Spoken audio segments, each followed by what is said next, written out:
아멘.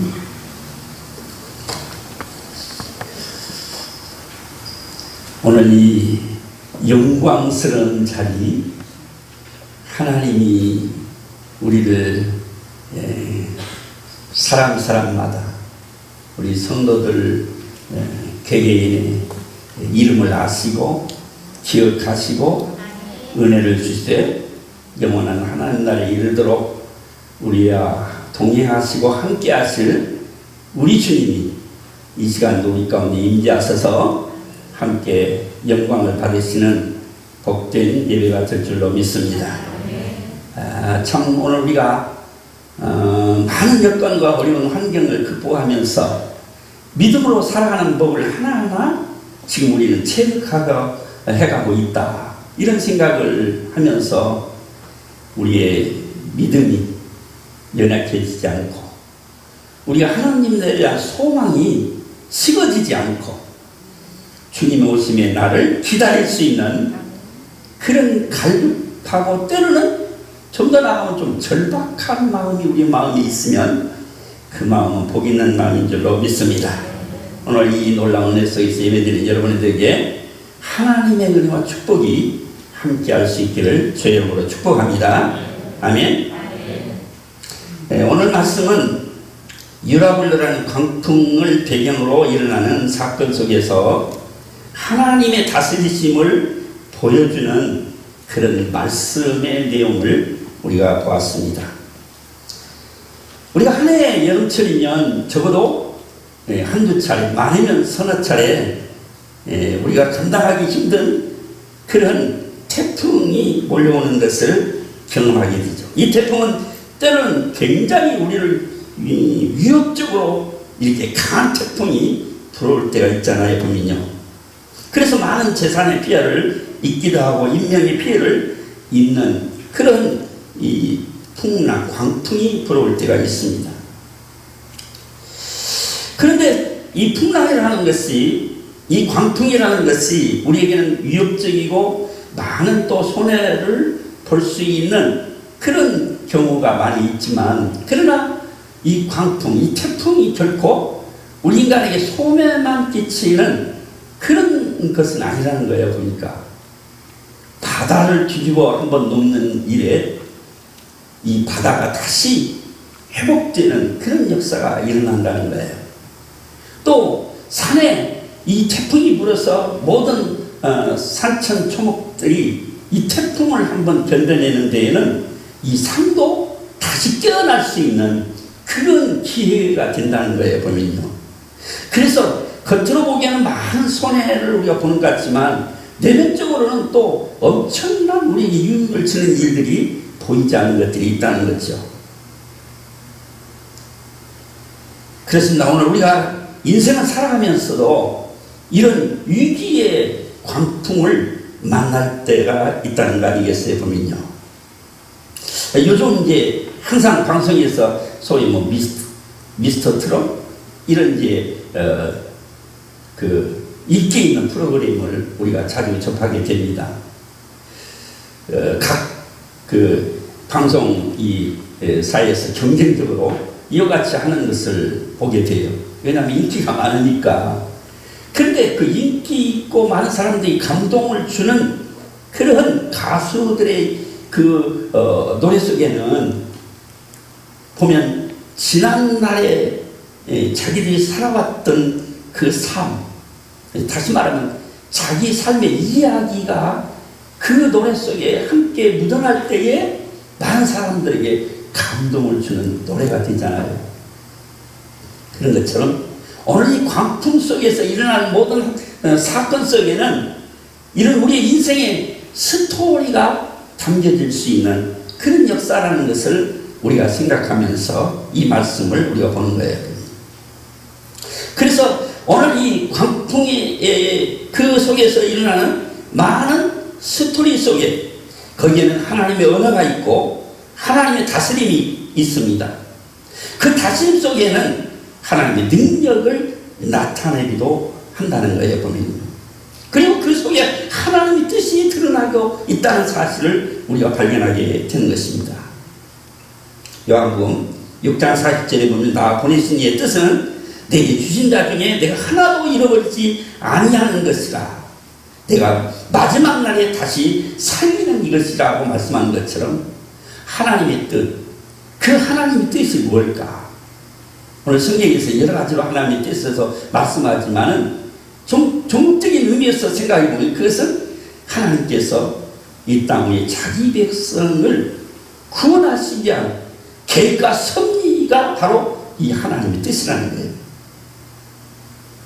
하나님의 능력은 이런 광풍 속에서 구원의 역사가 일어나고 있다는 것도 우리가 볼 수 있는 거죠. 하나님께서는 우리의 삶 속에 풍랑이 없으리라고는 결코 말씀하시지 않았다는 거예요, 보면요. 당연히 우리에게 삶 속에서 이런 풍랑이 있다, 광풍이 있다는 거예요, 보면요. 그러므로 그럴 때에 우리 성도들이 오늘 이 일어나는 광풍 속에서 하나님의 뜻을 이루기 위한 그 놀라운 역사가 거기에 내재되어 있으므로, 그러므로 그것을 잘 극복하고 이길 것을 말씀하는 것이 하나님 말씀 아니냐고요. 바울이 죄수의 몸으로 로마로 호송되어지는 가운데에서 이 광풍 속에서 하나님의 다스림이 있는 이야기가 오늘 27장에 말씀하고 있는 거예요. 바울은 다른 죄수들과 함께 호송되고 있다는 사실을 말씀하고 있습니다. 여기에 바울과 그 다른 죄수들을 호송하는 백부장 율리오가 있습니다. 그리고 또 이 바울과 함께 동행하는 사람이 있어요. 여기 오늘 말씀 보면 1절에도 우리라고 하는 표현이 나오고 있어요. 우리라. 이 우리라는 말 속에는 바로 이 사도행전을 기록한 누가가 이 말씀 쓸 때 우리라는 표현을 쓰고 있어요. 뿐만 아니라 오늘 이 동행하는 이 누가와 함께 또 함께 동행하는 자사니까 사람 아리스다고라는 사람도 함께 동행하고 있다는 것을 우리가 볼 수가 있습니다. 그런데 오늘 이 누가도 아리스다하고도 함께 바울과 동행하는 데에는 어떤 의미를 우리가 찾을 수 있느냐 하는 거예요, 보면요. 이들을 호송하는 백부장 율리오가 있잖아요. 그런데 이제 죄수들 중에 눈여겨볼 만한 사람 한 사람이 있어요. 그게 바울이라는 거예요. 왜 그러냐 그러면 바울은 다른 사람들과 달리 의사인 누가와 또 다른 한 사람이 그를 보좌해서 그 먼 노마에까지 동행한다는 것을 보면 이 사람은 여사로운 사람이 아니겠구나 하는 관심을 가지게 될 수 있었다는 거죠. 그렇습니다.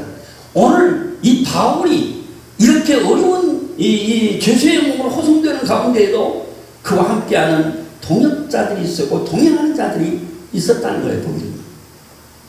그들이 이제 배를 타고 항해를 해서 저 로마를 향하게 가게 됩니다. 아드라무테노라고 하는 배를 타고 가게 되어서 저 무라시에 이르렀을 때에 이탈리아로 가는데 알렉산드리아호 배로 갈아타게 되지요. 그런데 그때 오늘 여기 그들이 항해하는 속에 이런 말씀을 우리가 보잖아요. 풍세가 가랍지 않아 간신히 미양이라는 곳에 이르렀다 하는 말씀을 우리가 보게 됩니다. 바로 금식하는 절기, 이 금식하는 절기는 7월 12일 숙제일을 두고 말씀하는데요. 이 금식하는 절기가 지나 항해하기 위태로운지라 이렇게 이제 그 환경을 소개하고 있어요, 보면요. 그때 바울이 말하기를 지금도 항해하기가 어려운데 이번 항해는 하물과 배뿐 아니라 우리의 생명에도 많은 손해가 있을 것이라는 말씀으로 그들에게 권하는 내용의 말씀을 보게 돼요. 그때에 백부장 율리오는 선장과 선주의 말을 더 믿더라 이렇게 성경이 말씀하고 있거든요. 오늘 이 장면을 우리가 짚고 넘어가고자 하는 것은 이런 거예요. 지금 바울 사도가 그들을 권면한 이야기는 우리 믿는 자 입장에서는 어쩌면 그 말이 더 권위 있고 그 말을 더 믿어야 하는 말이 분명하지만, 그러나 백부장 율리오의 입장에서 보면은 선장과 선주의 말을 더 믿을 수밖에 없는 그런 모습을 보여주고 있잖아요. 보면요. 왜 그럴까요? 그것은 당연히 선장과 선주는 이 뱃사람으로서 모든 이 항해길을 누구라도 다 잘 알고 있기 때문이라고 생각하고 있어요. 어느 길 가면 암초가 있고, 어디쯤 가면 이 바다의 깊이가 어느 정도 되고, 어느 길 가면 물이 소용돌이가 있고, 뭐 이런 길을 다 여사람이 다 잘 알고 있기 때문에 당연히 선조와 선장의 말을 더 믿을 수밖에 없다는 거예요, 보면은요. 그런데 오늘 백부장 율리오가 왜 선장과 선조의 말을 믿고 항해를 계속할 수 있도록 하는 그런 역할을 하고 있느냐. 그러면 이 배는 바울과 죄수들을 호송하는 호송선의 역할을 하는데, 다만 바울과 죄수들만은 실은 배가 아니고 이 배는 거기에 많은 선객들도 있고 화물도 있었다는 것을 볼 수가 있어요. 그렇다면 일부분 이 배의 주권을 행사할 수 있는 사람이 백부장 율리오라는 사실을 눈여겨볼 수가 있죠. 그러므로 이 백부장 율리오가 선조와 선장의 말을 더 믿음으로 말미암아서 항해를 계속하게 되는 그런 내용을 소개하고 있는 거예요. 그런 가운데 오늘 이 바울보다도 백부장의 말을 더 믿더라 하는 이 말씀 속에서 우리가 생각해 보면 우리가 인생을 살아가면서 이런 경우를 많이 경험하게 된다는 거예요. 보면 누구의 말을 더 믿을 것인가 하는 문제잖아요. 보면요. 그럼 당연히 우리는 힘있고 능력 있는 사람, 경험이 많은 사람, 그 길에 성공한 사람, 이런 사람 얘기를 눈여겨 들을 필요도 있어요. 보면 그걸 귀담아 들을 필요가 있죠. 그러나 한 가지 분명한 것은 오늘 인생의 항해길에 있어서 우리 인생이 걸어가는 이 길에 우리의 능력이나 우리의 경험이나 많은 이제 그 지식을 가진 사람들의 편중해서 우리가 거기에 의지해서 살아가는 것은 우리 인생을 맡기기에는 너무 무리라는 거예요. 아무리 그 항해길을 이 뱃사람들이 잘한다 해도 그 풍세만큼은 예측할 수 없잖아요. 보면요. 어느 때 어느 시에 어떤 풍랑이 일어날지 그것은 장담할 수도 없고 예측할 수가 없는 거예요. 그렇기 때문에 오늘 바울 사도가 이 말을 하게 된 배경을 우리는 생각해 보고 거기에 조금 힘을 실어줘야 할 이유는 어디 있을까 이렇게 생각해 보는 거죠. 그는 당연히 바울도 그런 경험이 많았던 사람이에요. 왜냐하면 많은 전도 여행을 통해서 그는 많은 풍랑을 만났고 죽을 뻔한 일도 많았고 그런 경험을 많이 쌓았던 바울이기 때문에 자기 경험도 무시는 못하는 거예요. 그럼 두 번째는 뭐겠어요? 그는 하나님의 사람이라는 거예요. 우리가 이 배경을 보면 어떻습니까? 하나님께서 바울 사도 죄수형으로 로마로 보내는 이 길에 하나님이 어떻게 하시는지를 우리는 눈여겨보고 있는 거 아니겠어요? 보면요. 그런 영적인 시각으로 이 항해길을 우리가 눈여겨보노라 하면 오늘 선장과 선주의 말보다도 바울의 말을 더 신뢰할 이유를 우리는 찾게 되고, 오늘 우리가 어떤 갈등의 요식에서 선택할 때 우리가 어느 편을 선택할 것이냐 하는 기준을 우리가 세워나가는 데 있어서 매우 중요한 그런 사건이라는 것을 생각하면서 이 말씀을 봐야 할 것이라는 것입니다. 때로는 우리가 선택이 옳았다고 생각할 때가 많이 있죠. 왜냐하면 오늘 이 말씀을 자세히 보면 마침 남풍이 순하게 불매하는 말씀이 있어요. 보면요. 남풍이 순하게 불매해. 그렇습니다. 그래서 그 다음에 보면 그들의 뜻대로 모든 것이 잘 되는 줄 알고 그렇게 이제 소개하고 있거든요. 그러니까 육신의 경험과 자기들이 가진 지식이나 이런 것들을 생각해 보면서 지금 남풍이 순하게 불고 있으므로 자기 뜻대로 잘 이루어지고 있구나 하는 생각을 충분히 가질 수 있어요. 그러나 오늘 우리가 인생을 살아가면서 일순간 잘 되는 것에 그것이 이것이 하나님 뜻이구나 하고 거기에 우리가 모든 것을 맡길 때가 많이 있다는 거예요, 보면요. 그러나 오늘 우리가 요나서를 보면 그런 경우를 또 같이 볼 수 있잖아요. 뭐요? 요나가 저 니느웨로 가야 하는데 다스스로 가게 될 때에 마침 다스스로 가는 배가 막 떠나려고 하고 있었다는 거예요. 그때 그런 망설임 없이 오늘 이 다시스로 가는 배에 승선하게 되는 요나의 모습을 우리가 볼 수 있어요. 그래서 오늘 이렇게 남풍이 순하게 불듯이 모든 일들이 오늘 눈앞에서 잘 일순간 되어지는 것을 보면 내가 선택한 것이 참 잘했구나. 그렇게 이제 안심하고 그리고 그것을 하나님의 뜻으로 받아들일 때가 있다는 거 아니겠어요, 보면요. 그래서 하나님의 뜻으로 합리화시키는 그런 우를 범할 때가 있어요, 보면. 이런 말씀을 드리고 있어요. 값싼 형통에 우리는 거기에 현혹되거나 미혹되지 말라 하는 이야기를 하고 싶어요. 값싼 형통보다는 값진 대가가 훨씬 더 좋은 결과를 가져올 수 있다는 거예요.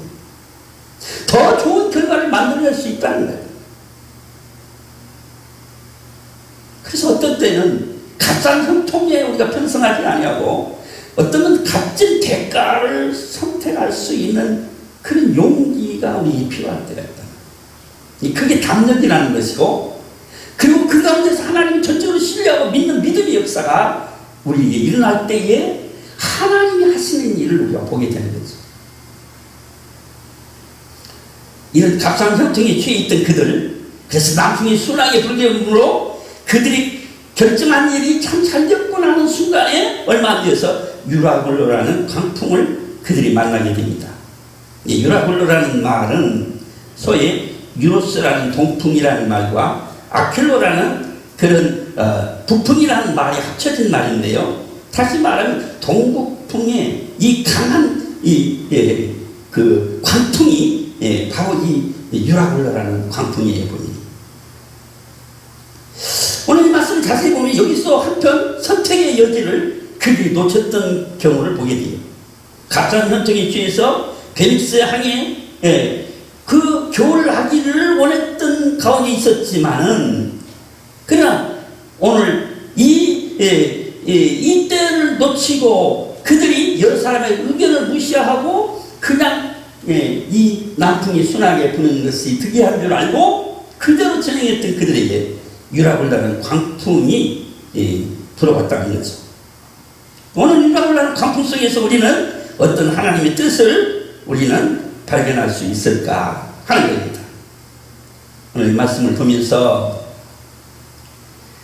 지금까지는 우리가 문제가 일어났을 때 문제 해법의 기준을 인간의 경험에 의존했고 또 환경에 민감하게 우리가 그 반응하면서 선택했던 결과들이 때는 이런 광풍을 만나게 될 때가 있다는 거예요. 그러나 유라굴로라는 광풍의 의미는 어떤 것일까? 우리가 모든 경험을 의지하는 환경을 초월하게 된다는 그런 메시지를 우리에게 담아. 지금까지 그게 편성해 왔어요. 그렇지만 이제는 그런 모든 경험과 모든 나의 의지와 환경을 초월해야 된다고 하는 것, 그것을 극복해야 된다는 것, 이런 메시지를 담고 있다, 이렇게 볼 수 있어요. 우리 하나님이 다스림을 받는 데 대한 신뢰와 믿음을 갖지 못할 때에 오늘 우리는 내가 경험이나 의지나 환경에 의해서 행했던 모든 일들이 다 허물어질 수 있는 그런 경우를 우리는 보게 되는 거죠. 오늘 성경은 말씀합니다. 우리 인생을 살아가면서 육신의 정욕이나 안목의 정욕이나 이생의 잘, 이것은 하나님께로부터 온 것이 아니라 세상으로부터 온 것이라 이렇게 말씀하고 있어요. 육신의 정욕, 안목의 정욕, 이생의 자랑거리로 여기면서 그것을 쫓아갈 때에 우리는 이런 광풍을 만났을 때 극복하지 못하고, 그래서 지금까지 그것에 위해서 세워졌던 모든 것들을 다 허물어뜨리거나 잃어버릴 때가 있다는 거예요. 그러므로 오늘 유라굴라로 하는 광풍은 이제 하나님의 다스림의 능력만이, 그 능력 가운데서 하나님의 은혜가 어떻게 작동되는지를 알고 느끼게 된다는 거거든요. 그래서 오늘 우리는 오늘 이 어려운 여건과 환경 속에서 우리가 정말 민감하게 반응하면서 느껴야 할 것이 무엇일까를 좀 우리가 유심하게 생각할 수 있으면 좋겠어요. 그래서 여기 하나님 뜻이 뭐냐, 왜 이런 일이 일어나야 되느냐, 우리는 왜 이런 환경 속에서 지금 어려움을 겪어야 되느냐, 또 이것을 어떻게 극복해야 되나 하는 문제의 해답을 얻을 수 있도록, 그렇게 오늘 우리는 이 어려움을 우리에게는 더 좋은 것을 얻어낼 수 있고, 더 좋은 것을 생각할 수 있고, 더 좋은 것을 발견할 수 있는 기회로 삼을 수 있는, 우리의 참으로 말씀에 의존하여서 오늘 이 바울 사도가 죄수의 몸으로 로마에까지 가게 되는 이 하나님께서 보여주는 하나님의 그 역사를 볼 수 있듯이, 그렇게 볼 수 있으면 얼마나 우리에게 유익하겠느냐, 그런 생각을 하게 되는 거죠. 오늘 이 알렉산드리아하고 이 배를 타고 가는 이 가운데서 이 배의 방향은 어떻든가 하는 것을 생각하고, 이 배는 당연히 오늘 로마, 이탈리아를 향해서 그 행선지가 정해져 있잖아요, 보면요. 그 행선지를 목적하고 하는 사람들이 또 그 배에 탔잖아요, 보면요. 근데 오늘 성경 말씀을 자세히 보면 이 배가 광풍에 밀려서 이리저리 쫓겨가고 있다는 사실을 오늘 이 말씀 중에 3번이나 반복해서 말씀하고 있는 것을 볼 수가 있어요. 그러니까 이 배는 지금까지 경험이나 선장이나 선주의 그 경험과 그 행선지의 목적을 향한 그 항해길이 이제는 무너져 버린 거죠. 그 항로를 이탈해서 이리저리 쫓기고 있다는 거예요, 보면. 그래서 완전히 항로를 잃어버렸어요. 목적지를 잃어버렸어요. 오늘 우리가 정말 하나님의 은혜가 아니면 우리의 삶에 있어서 우리가 가야 할 목적지, 또 우리가 목적 삼고 가는 그 길이 때로는 하나님이 이리저리 쫓겨도 흐트러버릴 경우도 있다는 거예요. 왜 그럴까요? 하나님은 우리에게 올바른 목적지를 선택하도록 우리에게 메시지를 주고 있는 거거든요. 그래서 오늘 우리는 다시 설정되는 항해길, 다시 목적지를 찾는 그 목적길이 어디냐는 거예요, 보면. 이 배는 가우디라고 하는 작은 섬을 지나게 될 때에 그곳은 베닉스에서 약 35km 정도 떨어진 그런 거리에 있었습니다. 근데 이 배는 남서쪽으로 자꾸만 이리저리 쫓기며 밀려나고 있었습니다. 근데 이 가우디라는 섬을 지날 때 이 섬이 바람막이가 되어서 그들 이 기회를 삼아서 어떤 일을 합니까? 작은 비상용 거룻배, 맞으면 배 옆구리에 차고 있던 비상용 거룻배를 배에 끌어올려서 그것을 단단히 묶게 됩니다. 그리고 조금 지나서 모래섬이 걸릴까요? 다시 말하면 스너드시에 걸릴까 하여서 닻을 내리게 되고 돛을 내리게 되는 장면을 봅니다. 그뿐인가 얼마를 애쓰는 가운데서 이 위협을 극복하려고 그들은 짐을 풀어서 바다에 던지기 시작합니다. 그리고 사흘째 되는 날에는 배의 기구들을 다 버렸다고 말씀합니다. 배는 계속 풍랑에 이리저리 쫓기고 있었습니다. 여러분, 이럴 때에 생명의 위기를 느꼈을 때에 그 뱃사람들은 지금 거기에 실려 있는 많은 물건들이나 혹은 백에 항해하기에 필요했던 모든 것들을 아낌없이 다 버려버리는 거예요. 우리가 생명의 위협을 느끼면 우리를 참 이렇게 일태하게 해주고 또 나에게 의지거리가 되고 나에게 힘이 됐던 것들이 내 육신이 연약하고 힘들고 어려우면 그것들이 나에게 힘이 되죠. 다 필요 없게 해줘. 무익하게 해줘.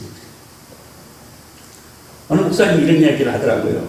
자기가 잘 아는 권사님이 하나 있는데 그 권사님이 이 수석 수집가래요. 우리가 보면 아무리 돌이 예뻐도 그 많은 비싼 돌이 될 수 있을까? 우리는 그런 돈 주고 살 용기도 없고 그런 가치도 못 느끼게 됩니다만은 그러나 또 거기에 또 일가견을 가진 사람들은 그 돌을 보면 또 기가 막혀가지고는 그냥 돈 아깝지 않게 들여서 그걸 자기 소유로 삼고 글들을 놓고 매일 그걸 들여다보는 거예요. 우리 미국에 있었던 우리 그 처연의 동서가 그 산삼을 이제 수집을 해요.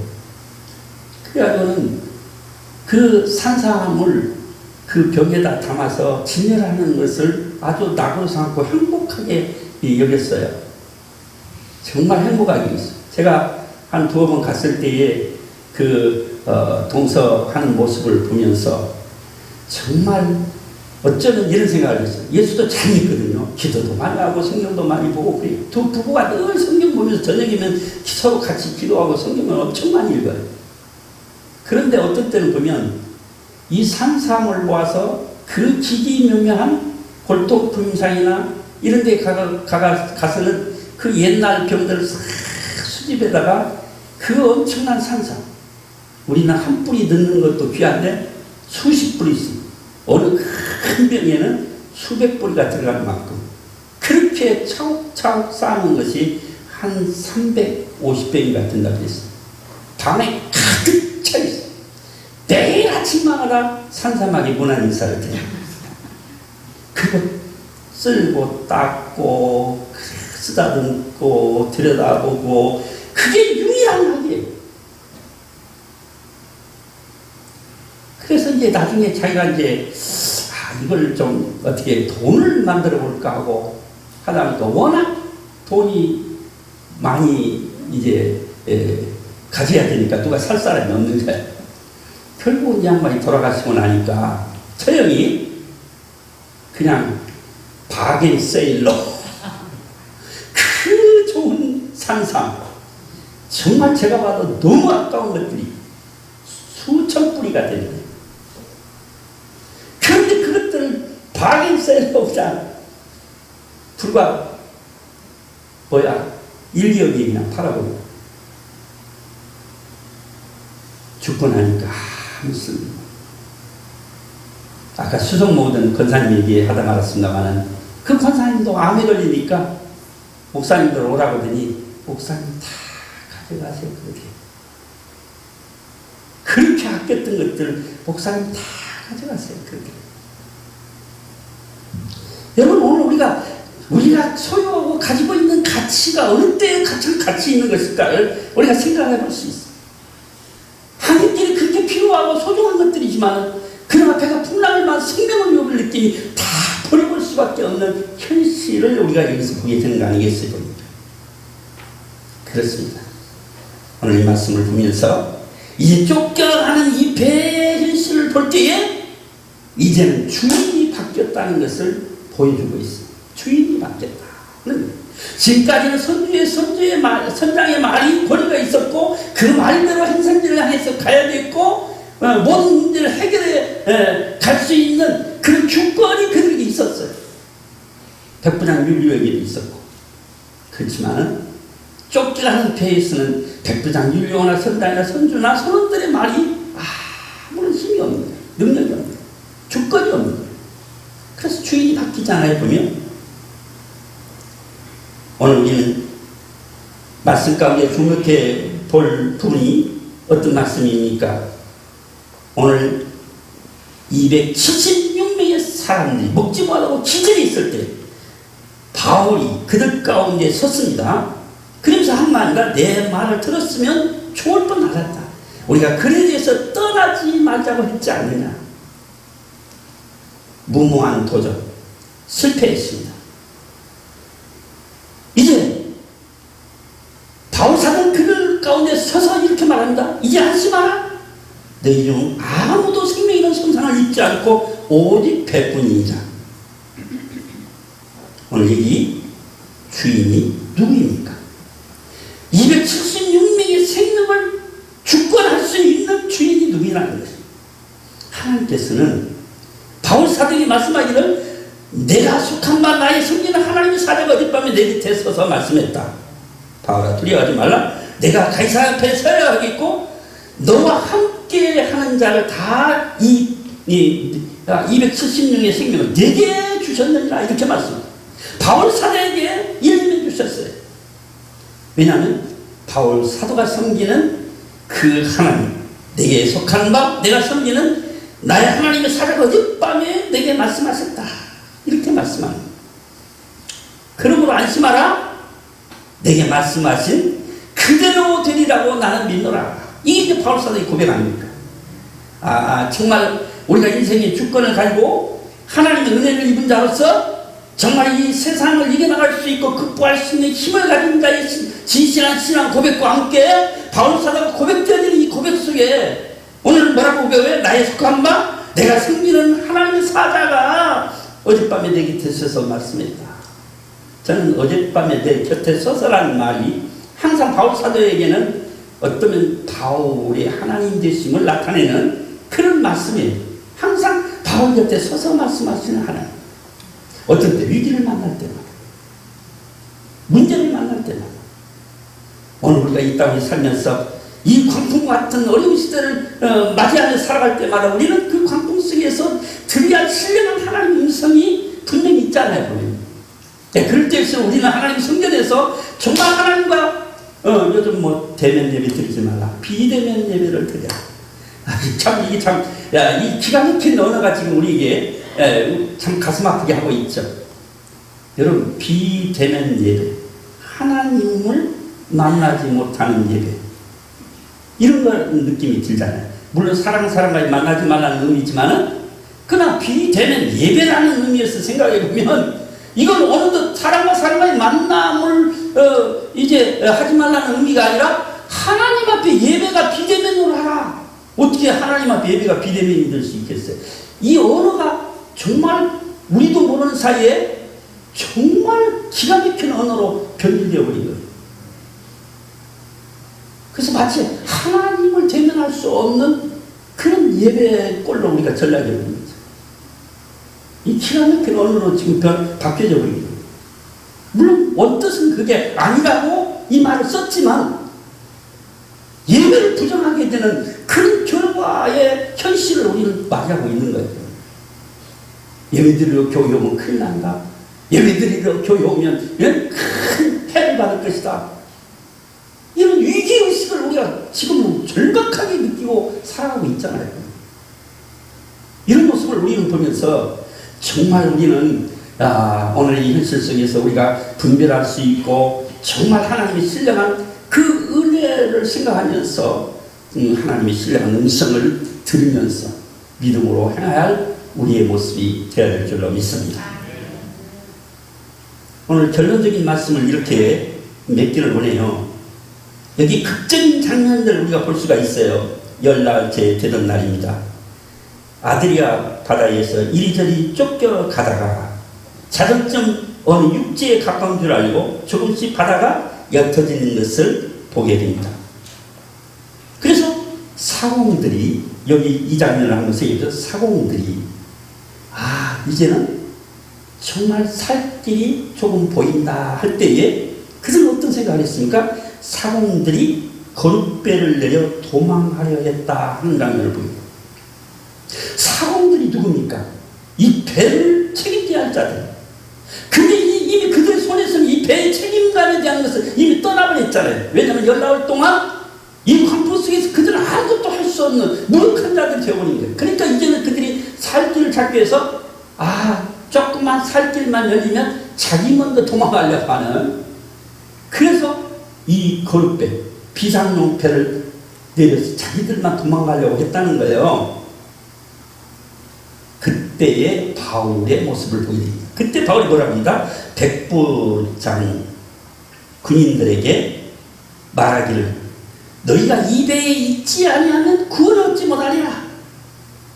그래서 그 군인들이 그 도망가려고 하는 그 거룩배의 줄을 다 끊어버립니다. 내리지 못하도록. 그래서 사람들이 도망가는 것을 누가 막습니까? 바울 사도가 막는 거예요. 바울 사도가 막는 거예요. 근데 오늘 이 말씀 뒷면에 가서 또 보면 이런 장면을 또 우리가 볼 수가 있어요. 기가 막힌 장면이 뭐냐 그러면 이제 배가 거의 육지에 닿아갈 때에 또 한 사건이 일어나게 돼요. 그게 어느냐면 군인들이 지금 이 배에 타고 있는 죄수들이 이 어려운 위기를 만나서 자기의 살 길을 또 찾으려고 이 죄수들이 도망갈 줄 알고 죄수들 다 죽여버리자고 이렇게 상의를 하는 거예요. 죄수들을 다 죽여버리자. 우리가 여기서 그나마 이 도망가면 우리가 책임지니까 아예 죽여버리자. 그러는 거예요. 자, 또 상태가 반전이 됐죠. 바울이 사공들이 도망가는 것을 막고 너희가 여기를 떠나면 죽을 것이다. 그래서 그 군인들이 막았는데 이제는 이 군인들이 죄수들을 죽이려고 하는 거예요. 그때에 어떤 역사가 일어나냐. 그러면 백부장 율리오가 누구를 생각하여서 바울 사도를 생각하고 죄수들을 죽이는 것을 백부장이 막습니다. 자, 이 장면을 우리가 생각해 보겠습니다. 지금까지 바울이 주인이 바뀌어서 선조와 선장의 말보다도 권위 있게 어젯밤에 내 곁에 서서 주의 사랑을 말씀하였다. 270명의 생명을 내게 맡겼다. 그러면 너희는 안심하라. 그래서 그들 위로하고 격려하는 가운데서 거기서 떠들어가다가 이제는 축사하고 함께 나눠 먹는 그런 화해한 장면 속에서 한편으로는 사공들은 도망가려고 할 때 바울이 그걸 막습니다. 그런데 이제 죄수들이 도망갈 줄 알고 군인들이 죽이려고 할 때 백부장 율리오가 바울을 신하고 바울과 함께 죄수들을 죽이는 것을 막아내는 장면을 우리가 보게 됩니다. 여기서 하나님의 역사를 우리가 보는 거죠. 여러분, 오늘 바울이 하는 역할은 276명의 생명을 하나님이 저에게 맡겨주신 생명들을 어떻게 하든지 다 살리려고 하는 거 아니겠어요? 그런데 이 군인들이 죄수와 바울을 죽이려고 할 때에 그때 백부장 율리오가 이것을 막았다는 거예요. 그러면 백부장 율리오는 어떤 사람일까요? 죄수를 호송하는 책임을 가진 이 사람으로서 그는 바울 사도가 누구인지를 알아차린 것 같아요. 예. 본시부터 그를 따르는 자들이 있었고 그와 함께하는 자들인 걸 보고 여사원 사람이 아니라는 것을 짐작을 했지만 그가 이 풍랑 속에서 풍랑의 위기를 극복할 수 있는 힘과 능력을 가지고 이 270명의 사람들을 이끌어갔던 바울 사도의 그 역할이 얼마나 소중한 역할인지를 그가 알고 내가 호송관으로서 역할보다도 바울이 한 역할이 더 크구나. 다시 말하면 이런 거예요. 바울이 섬기는 하나님이 살아계신 하나님이구나. 언제나 성경 역사 속에서 주인이 바뀌었을 때의 모습은 어떤 거였어요? 네. 그가 섬기는 하나님 어떤 하나님인지를 드러나게 하셨어요. 오늘 우리가 이 유라홀라는 광풍 속에서 하나님이 우리에게 던져주는 메시지는 뭐냐 그러면 하나님이 하시는 일을 드러나게 하심으로 하나님의 역사 속에 오늘 우리가 하나님의 거룩한 백성으로서 이 세상을 어떻게 극복하고 이겨야 하는지에 대한 하나님의 뜻을 오늘 이 광풍 속에서 바울 사도를 통해서 보여주시는 역사를 우리가 보고 있는 거라는 거죠. 우리는 보아야 될 줄로 믿습니다. 우리는 들어야 될 줄로 믿습니다.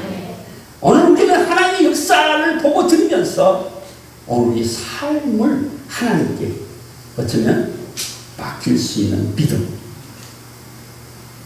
그리고 그 뜻을 발견했을 때에 능히 이제는 내 목적이 아닌 하나님의 목적을 사는 로마에 가야 하리라. 네가 가이사 앞에 서야 하겠고 하는 말씀이거든요. 자, 배는 여전히 물론 이탈리아를 향해서 가야 돼요. 그러나 단순히 배 탄 교수들이나 여기 탄 성객이나 화물을 이탈리아 어느 항구에 대주는 그 역할 이상에 이제는 바울 사도가 가이사 앞에서 할 새로운 목적을 가지고 항해하는 이런 이 알렉산드리아 호의 이 배의 모습을 우리가 보게 되는 거죠. 오늘 우리는 배는 다 끼어졌을지라도 그 목적은 상실되지 않고 있다는 것을 그 다음 28장에 넘어가서 보면 충분히 짐작해 볼 수가 있어요. 여러분, 배는 끼어졌을지라도 그 목적은 상실되지 않되 이제는 하나님께서 세우신 그 목적을 따라 살아가는 거예요. 우리 인생길은 하나님의 도우심이, 하나님의 놀라운 능력이, 하나님의 손길이 우리가 함께할 줄로 믿습니다. 하나님 감사합니다. 우리 하나님께서 주신 은혜를 따라서 우리가 지금까지 살아왔고 앞으로 살아갈 것인데 행여라도 나의 인생의 그 항해의 목적지가 내가 세운 그런 목적지가 되었을 때 그는 하나님께서는 이 목적지를 바꾸기 위해서 우리의 항해길을 이제 광풍을 일으키셔서 그 길을 인도하시는 하나님이 계실 때를 우리는 보게 됩니다. 하나님, 비록 광풍이 내게 임할지라도 오늘 나의 인생의 삶의 목적이 하나님께 두어서 이 길을 갈 수 있는 내가 되기를 원합니다. 아버지 하나님, 나를 주장하여 주시옵시고 나와 함께하여 주시고 나를 이끌어 주시고 나를 통해서 영광을 받아 주시옵소서. 하나님 나라가 서는 것을 보기를 원합니다. 여호와의 큰 놀라운 능력이 우리 광일교에 임하셔서 선장 되신 우리 예수님, 오늘 이 교회를 인도하여 주시옵소서. 예수님의 이름으로 감사하며 기도하옵나이다.